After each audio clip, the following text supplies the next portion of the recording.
در یک کنسرت خاص برای زنان در شهر تهران، طبل و یا به اصطلاح درام نواز شیرین وایزی بسیاری ها را به وجد می آورد.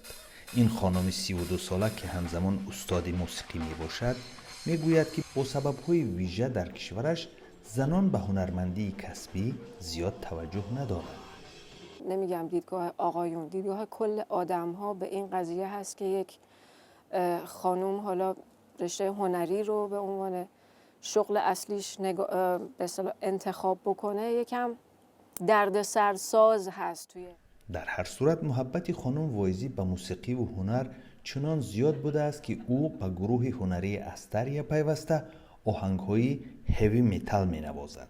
خیلی برام خوشایند بود وقتی درام زدن شیرین رو دیدم، مثلا سورپرایز شدم، یعنی اصلا فکرشو نمی‌کردم که یه خانم توی ایران بتونه به این لول، به این سطح برسه. استاد و آوازخوان هنیه کیان میگوید به وجه عموم در هنر کسبی مردان مانع رشد زنان میشوند. با وجود اینکه نباید حرفای ناامید کننده بزنم، ولی چون من دارم توی این فضا کار میکنم، عامل خیلی اصلیه که بانوان نمیتونن فعالیت کنن خود آقایونی هستن که توی موسیقی فعالیت میکنن.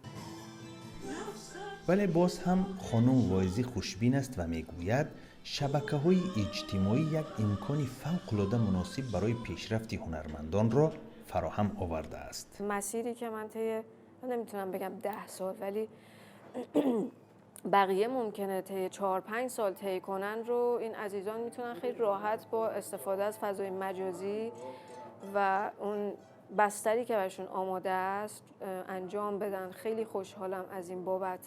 دید منفی نسبت به نوازندگان خانم از بین رفته